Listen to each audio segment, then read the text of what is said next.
여러분 가슴이 두근두근 거리지 않으십니까? 찬양을 듣는데 막 가슴이 두근두근 거립니다. 우리 주 안에서 살아가시는 저와 여러분들 되시기를 주의 이름으로 축원합니다. 우리 옆에 분에게 인사하겠습니다. 참 잘 오셨습니다. 주님의 사랑으로 축복합니다. 자, 여러분 옆에 분 한번 보십시오. 얼굴이 웃고 있습니까? 아니면 찡그리고 있습니까? 다 웃고 계시죠? 자, 우리 교회에서는 저만 인상을 피면 됩니다. 네. 감사합니다. 성가대 찬양으로 인해서 더 힘을 얻게 됩니다. 자, 오늘 사명을 이루는 방법이라는 제목으로 하나님 말씀을 함께 나누고자 합니다. 여러분, 주님께서 우리에게 사명을 주셨습니다. 사명이란 사신이나 사절이 받든 명령을 의미합니다. 그래서 목숨을 걸고 그 일을 감당한 것을 의미하죠. 사명은 콜링, 부름을 받았다라는 겁니다. 그리고 미션, 보냄을 받는다라는 겁니다. 근데 우리는 여러 가지 상황 때문에 사명을 감당할 수 없다라고 핑계를 댑니다. 그런데 여러분, 그 핑계 때문에 사명을 발견하지 못하면 그의 생애는 복된 삶을 살지 못합니다. 사명의 발견, 사명에 대한 확신이 넘쳐나게 될 때 우리는 비로소 그 늪에서 빠져나와서 주님 앞에 사명을 감당하는 자로 쓰임을 받게 됩니다. 내가 남편을 구원할 사명을 갖고 있습니다. 내가 아내를 구원할 사명을 갖고 있습니다. 내가 자녀를 구원할 사명을 갖고 있습니다. 그럼 여러분들은 정말 위대한 사명자들입니다. 아내를 전도하고 남편을 전도하고 자녀를 전도하는 거, 어찌 보면 쉬울 수 있을 것 같습니다. 근데 참 어려운 것이죠. 근데 우리 교회는 그 어려운 일들을 감당하시는 우리 성도님들인 줄로 믿습니다. 아무도 아멘 안 하시네요. 자, 우리 이성식 권사님, 그 큰 일을 감당하셨죠? 아내분을 인도하셨으니까. 그렇죠? 그러면 우리 이성식 권사님 크게 아멘 하셔야 됩니다. 아멘. 아멘. 감사합니다. 내게 주어진 사명을 믿음으로 감당한다라는 것이 얼마나 소중한 일인가를 우린 다시 한번 깨달아야 됩니다. 영혼을 구원한다라는 것은요, 하늘의 해와 같이 별과 같이 빛나는 일이기 때문입니다. 천국에서 우리가 받을 상급 중에 가장 큰 상급이 무엇인지 아십니까? 영혼을 구원하는 사명입니다. 한 영혼이 천하보다 귀하다고 말씀하셨으니 그 사명을 믿음으로 감당하는 일입니다. 엘리야가 갈멜산 정상에서 영적 전쟁 가운데 승리했는데 왕비 이세벨 왕비가 자신을 잡아서 죽인다라는 소식을 듣고 득달같이 도망칩니다. 침체의 늪에 빠져 있을 때 하나님이 그에게 질문하시죠. 열왕기상 18장 9절에 엘리야가 그곳 굴에 들어가 거기서 유하더니 여호와의 말씀이 그에게 임하여 이르시되 엘리야야, 내가 어찌하여 여기 있느냐. 하나님이 이 말씀을 하신 이유가 있습니다. 내가 있어야 될 곳은 이 굴이 아니라 내가 사명을 감당해야 되는데 왜 이 굴 속에 혼자 숨어 있느냐라는 말씀입니다. 우리에게 주신 사명이 있는데 그 사명 감당하지 못하고 여러 가지 핑계를 대면서 그냥 가만히 움츠리고 있는 우리들에게 오늘 주시는 말씀이라는 겁니다. 예배의 자리에 나오게 되면 열심을 다해서 예배를 드려야 되고, 봉사하게 되면 열심을 다해서 봉사해야 되고, 헌신하게 되면 열심히 헌신하게 될 때 우리는 하늘의 귀한 상급을 쌓아나가며 살아갈 수 있게 되는 줄로 믿습니다.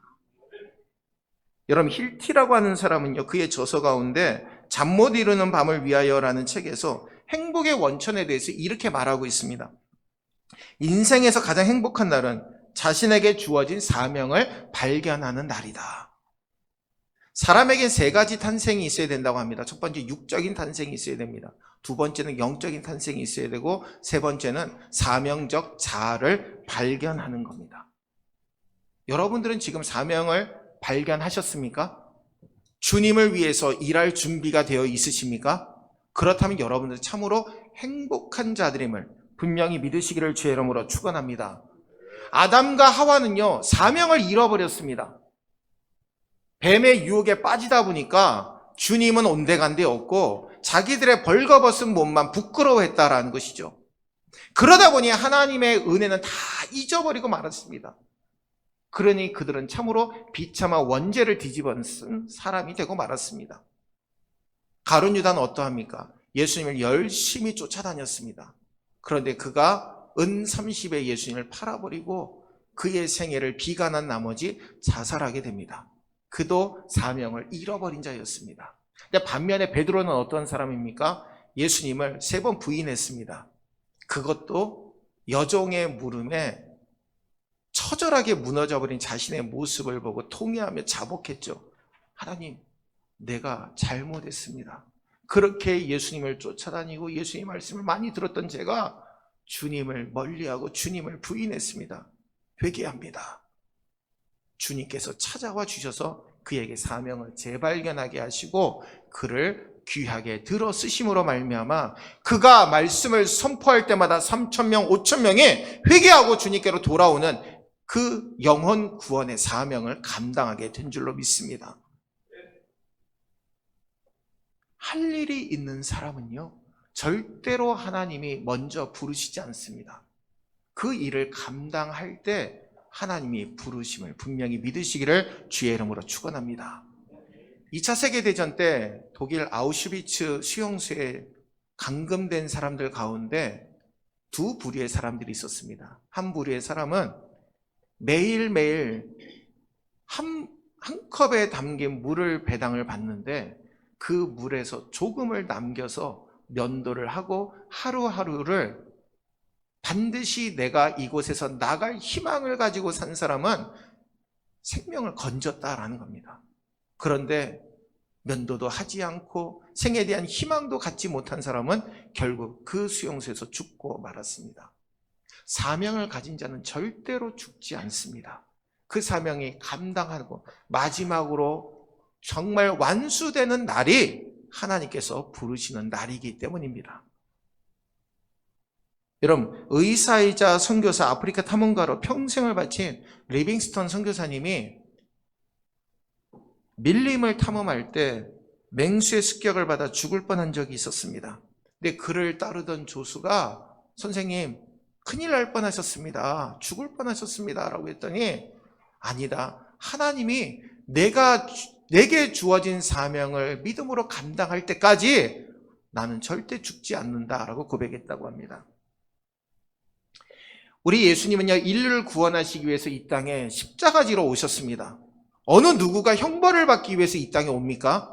잘 되기를 바라고 만족한 삶을 살고 행복한 삶을 살기 위해서 이 땅에 오기를 바라지 십자가 지기 위해서 오신 분은 단 한 사람도 없습니다.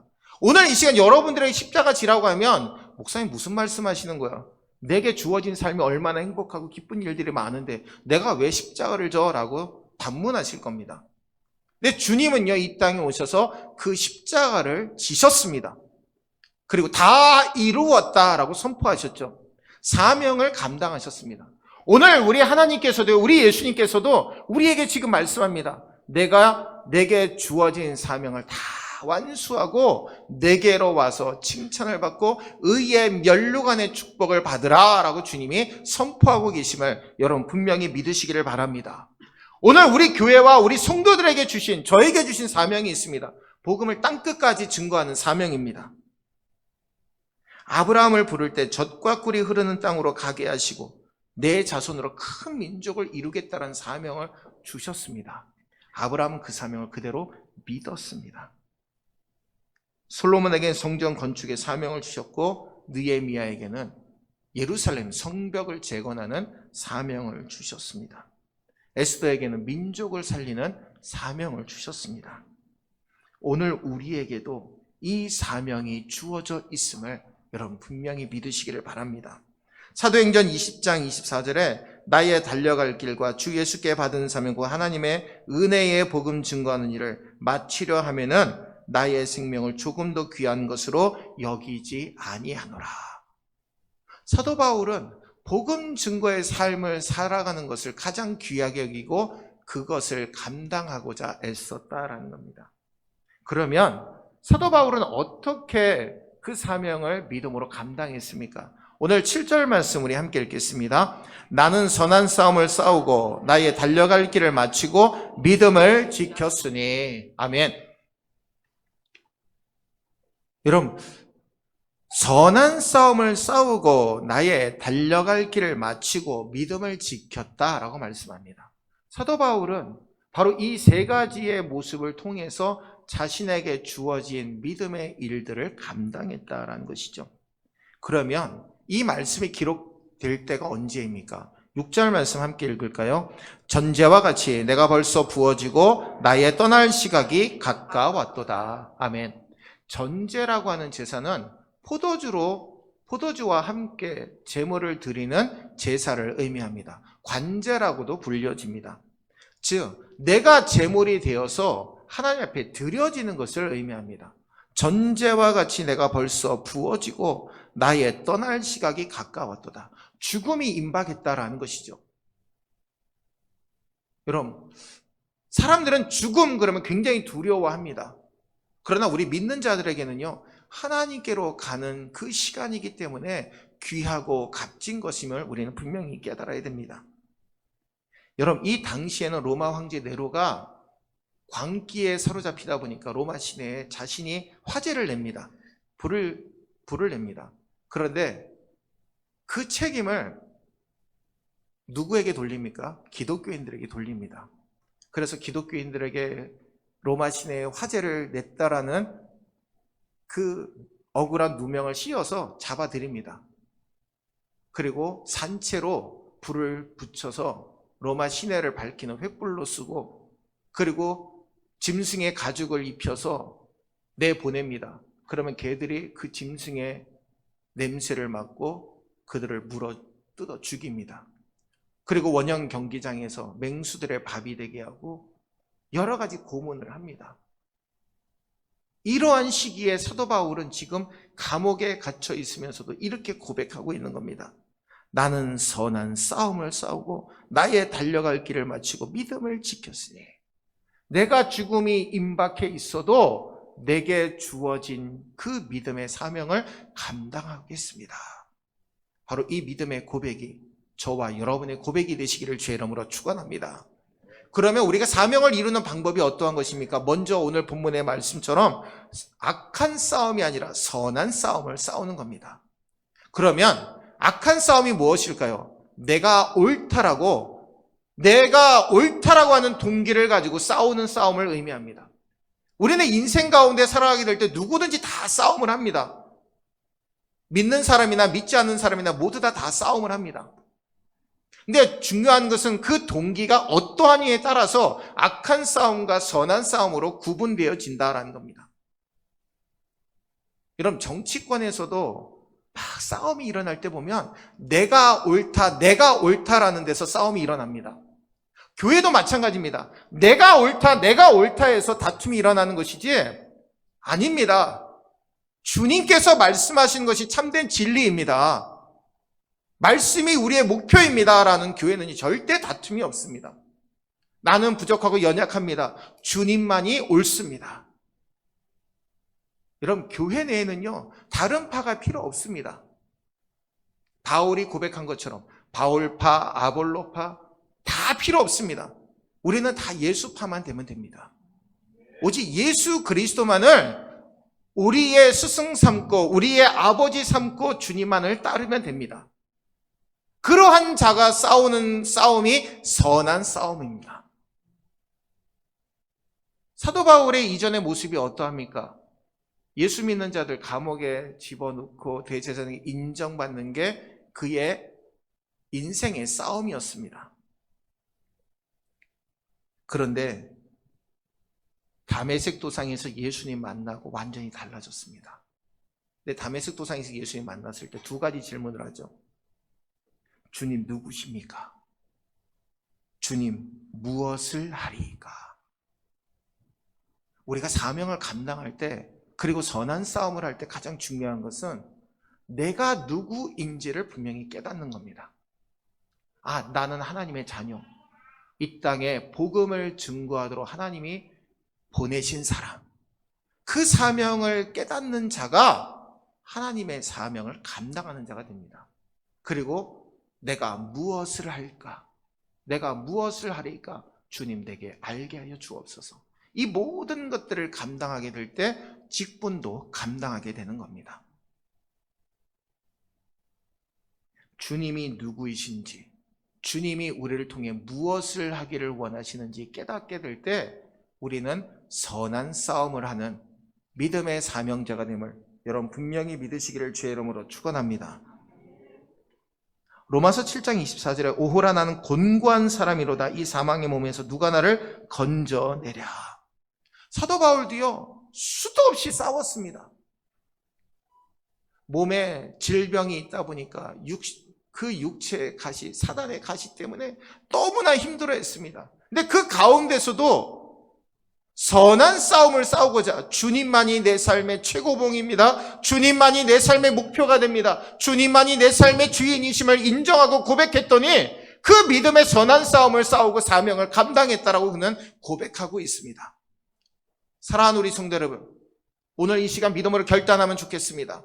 내가 옳은 것이 아니라 주님이 옳은 것임을 인정하시는 저와 여러분들 되시기를 바랍니다.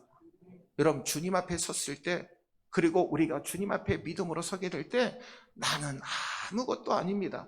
주님의 말씀만이 가장 옳습니다. 주님만을 붙들고 그 믿음으로 살겠습니다. 바로 그 믿음의 고백이 저와 여러분의 고백이 되심으로 믿음으로 사명 감당하시는 우리 모두가 되시기를 주의 이름으로 축원합니다. 오늘 또한 두 번째로 달려갈 길을 끝까지 마쳐야 된다라고 말씀합니다. 오늘 7절 말씀에 나의 달려갈 길을 마치고, 아멘. 여러분 달려갈 길이라는 것은 운동 경기장의 트랙을 지칭하는 말을 의미합니다. 마치다라는 것은 결론 짓다, 완성하다라는 뜻을 가지고 있습니다. 사도 바울에게 수많은 적들이 그를 힘들게 합니다. 고린도후서 11장 24절에서 27절 말씀 우리 함께 읽을까요? 함께 읽습니다. 유대인들에게 40에서 하나 감한 매를 5번 맞았으며 3번 태장으로 맞고 1번 돌로 맞고 3번 파선하고 1주야를 깊은 바다에서 지냈으며 여러 번 여행하면서 강의 위험과 강도의 위험과 동족의 위험과 이방인의 위험과 시내의 위험과 광야의 위험과 바다의 위험과 거짓 형제 중에 위험을 당하고 또 수고하며 애쓰고 여러 번 자지 못하고 줄이며 목마르고 여러 번 굶고 춥고 헐벗었노라. 아멘. 여러분들에게 여쭤보겠습니다. 만약에 이런 상황이라면 여러분들이 복음 증거를 할 수 있겠습니까? 저에게도 물으면 대답하기가 참 어려울 것 같습니다. 그런데 사도 바울은 40에서 하나 감한 매를 5번 맞았고 하루 3번 태장을 맞고 강의 위험과 광야의 위험과 바다의 위험과 춥고 굶주리고 헐벗었노라. 수많은 위협 가운데서도 그는 포기하지 않았다라는 겁니다. 근데 사도 바울은 이 정도는 얼마든지 감당할 수 있다라고 고백하는데 여러분 외적인 상처보다 마음의 상처가 더 크죠. 만약에 우리가 이렇게 비었습니다. 손에 비었으면 약을 바르고 있으면 언젠가는 그 상처가 아물게 되어 있습니다. 근데 마음으로 받은 상처는 그렇지 않죠. 마음에 스크래치가 나게 되면, 상처가 나게 되면 그 상처는 정말 오래 갑니다.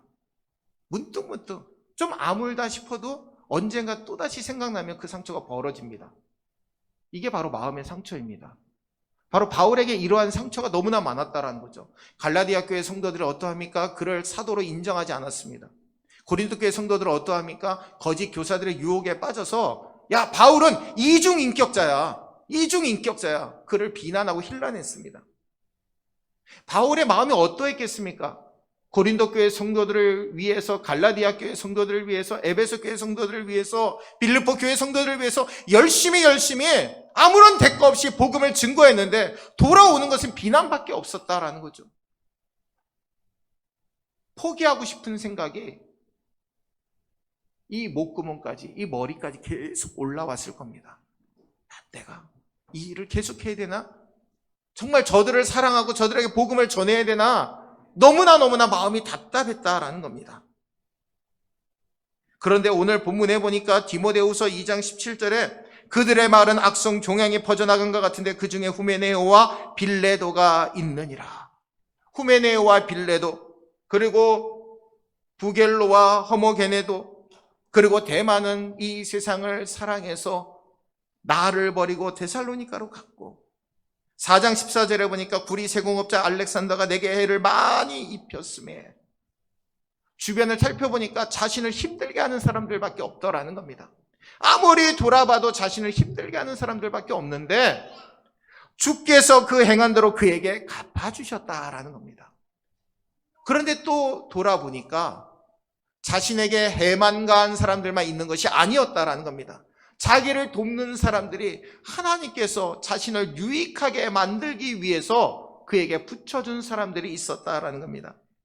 4장 19절 말씀에 브리스가와 아굴라와 및 오네시보로의 집에 문안하라. 아멘. 4장 11절에 누가만 나와 함께 있느니라. 내가 올 때 마가를 데리고 오라. 그가 나의 일에 유익하니라. 돌아보니까 누가도 마가도 브리스가와 아굴라도 오네시보로도 있었다라는 겁니다. 그리고 자신의 말에 순종하는 두기고도 있었음을 12절에 말씀합니다. 그리고 자신이 순교한 후에 그 모든 일들을 맡길 만한 영적 아들인 디모데도 있었음을 그는 고백합니다. 근데 가장 중요한 것은 4장 17절 말씀입니다. 주께서 내 곁에 서서 나에게 힘을 주심은 나로 말미암아 선포된 말씀이 온전히 전파되어 모든 이방인 듣게 하려 하심이니 내가 사자의 입에서 건짐을 받았느니라. 아멘. 돌아보니까 나에게 해를 끼치는 사람들도 있었지만 하나님이 나를 유익하게 하기 위해서 귀한 믿음의 동역자들을 붙여주셨다라는 겁니다.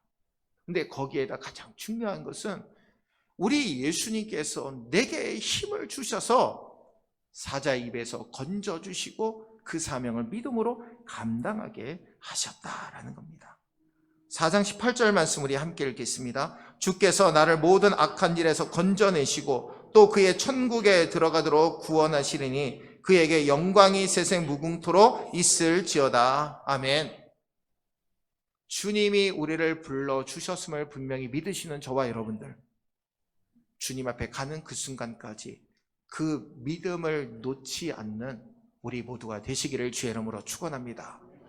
성경의 인물들은 힘들고 어려운 가운데도 끝까지 포기하지 아니하고 달려갔습니다. 이것이 바로 주님이 오늘 우리에게 주시는 은혜입니다. 주님을 붙들고 끝까지 그 사명 감당하시는 저와 여러분들 되시기를 주의 이름으로 축원합니다. 오늘 7절의 말씀의 마지막에 보니까 믿음을 지켰으니, 아멘. 여러분, 믿음을 지켰다라는 말씀은 경기에 임한 자가 그 경기 규칙을 준수하듯 끝까지 그 경기를 마치는 것을 의미합니다. 여러분, 믿음을 지켰다, 본문에 지켰다라는 말씀은요, 원래 보물을 관리할 때 쓰는 단어였습니다. 그러다 보니까 오늘 사도 바울이 믿음을 지켰다라는 것은 주님이 내게 주신 믿음을 보물과 같이 여기면서 끝까지 그 믿음을 지켰다라는 겁니다. 그 믿음을 그렇게 귀하게 여겼다라는 거죠. 여러분, 만약에 우리 손에 지금 다이아몬드와 보물이 있다고 하면 여러분 잠이 오겠습니까? 이 보물을 보면서 이 보물 빛이 난다. 잠을 잘 수가 없겠죠. 이것을 어떻게 하면 잘 관리할 수 있을까? 어떤 근거에다 놓으면 안전할까? 거기에만 집중할 겁니다. 근데 반면에 이 손에 별로 먹고 싶지 않은 게 손에 있으면 잠이 솔솔 오겠죠. 별로 집중이 되지 않으니까. 오늘 목사님 말씀 왜 이렇게 길어? 왜 이렇게 졸리지? 왜 이렇게 잠이 쏟쏟 쏟아지지? 여러분, 그러면 아무 은혜가 되지 않습니다. 목사님이 좀 그래도 오늘 졸리게 해도 그래도 말씀을 전하고 있네? 그래도 은혜를 받아야지. 그 믿음에 집중을 하고 듣게 될 때 은혜가 될 줄로 믿습니다. 여러분, 갓난 아기가 옹알이 하듯이 하나님이 내게 오늘 은혜를 주시는구나, 말씀을 주시는구나, 아멘 해야지. 진실로 내게 그렇게 될 줄로 믿습니다. 이게 아멘입니다. 그러면 여러분들의 삶 속에 오늘 이 말씀이 그대로 이루어질 줄로 믿습니다. 오늘 세상 사람들은요, 말씀 듣기를 잘 좋아하지 않습니다. 왜냐하면 내가 옳다라고 생각을 많이 하기 때문입니다. 내게 주어진 게 가장 옳아. 내 경험하고 그리고 내가 지금까지 가져왔던 그 모든 지식들이 더 앞서라고 생각하다 보니까 주의 말씀이 잘 들어오지 않을 때가 많다라는 겁니다. 그리고 세상에 좋아하는 것이 너무나 많다 보니까 주의 말씀이 내 귀에 들어오지 못할 때가 많이 있습니다. 여러분, 사도 바울이라고 세상의 것이 좋지 않았겠습니까? 그는 유대인이면서 로마 시민권을 갖고 있던 사람입니다. 그리고 그냥 범죄를 저질러도 그냥 이렇게 쉽게 넘어갈 수 있는 특권을 가진 자입니다.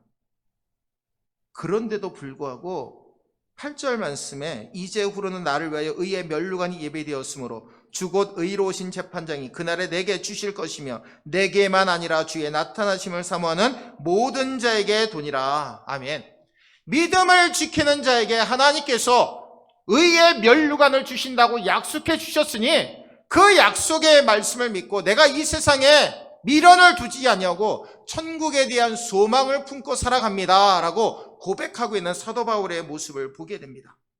그럼 죽음은요, 끝이 아닙니다. 이 세상에 안녕하고 천국에서의 삶을 새롭게 시작하는 출발입니다. 그리고 죽음은 새로운 만남입니다. 천국에서 우리 예수님을 만나고 하나님을 만나는 만남의 시작이기 때문입니다. 마태복음 5장 11절과 12절에 나를 인하여 너희를 욕하고 핍박하고 거짓으로 너희를 거스려 모든 악한 말을 할 때는 너희에게 복이 있나니 기뻐하고 즐거워하라. 하늘에서 너희의 상이 큼이라. 아멘. 힘들고 어려운 일이 있을 때 주님 앞에 무릎을 꿇으시기를 바랍니다. 주님 앞에 그 모든 믿음의 고백을 다 토해내십시오. 우리가 주님 앞에 기도할 때는요, 감출 게 없습니다. 저도 감추고 포장해서 기도하다 보면 하나님이 낱낱이 다 까발리게 하십니다. 다 풀어놓게 하십니다. 뭘 그렇게 감추냐고, 뭘 그렇게 감출 것이 많냐고 주님 앞에 완전히 무장해제해버리게 만드십니다. 사랑하는 우리 성도, 우리가 사명을 감당하기 위해서는 오늘 말씀과 같이 동기가 하나님을 향한 믿음의 동기, 선한 싸움을 끝까지 감당해야 됩니다. 그리고 우리에게 주어진 그 인생의 길을, 달려갈 길을 끝까지 맞춰야 됩니다. 그리고 믿음을 보배와 같이 지키는 삶을 통해서 우리가 주님 앞에 믿음으로 서게 됨을 항상 잊지 마시고 이 믿음의 삶 통해서 사명을 이루시는 저와 여러분들 되시기를 주의 이름으로 축원합니다. 기도하겠습니다.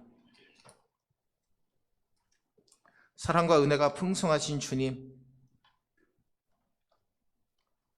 내가 옳다라고 이야기하는 어리석은 모습이 아니라 주님이 옳습니다. 주님의 말씀이 우리의 삶의 진리입니다. 우리를 이끌어 주시는 등불입니다. 이 믿음의 고백을 드리며 사명을 이루는 우리 모두가 되게 인도하여 주옵소서. 선한 싸움을 싸우고 달려갈 길을 마치고 믿음을 보배와 같이 보물과 같이 귀하게 여기며 끝까지 지켰을 때 우리가 사명을 이루게 됨을 오늘 말씀을 통해 깨닫게 되었사오니 우리의 심령에 새기게 도와주시고 이 말씀이 우리의 삶의 등불이 되도록 인도하여 주옵소서. 주님 앞에 갔을 때 의의 면류관을 받게 도와주시고 생명의 면류관을 받게 도와주시고 꿈이 이루어지는 교회, 생명을 살리는 교회, 이 믿음의 사명을 믿음으로 감당하여 하나님 앞에 잘했다 칭찬받는 우리 모두가 되게 역사하여 주시옵소서. 함께 하심을 믿고 예수님의 이름으로 간절히 기도하옵나이다. 아멘. 502장 찬송하시면서 준비한 예물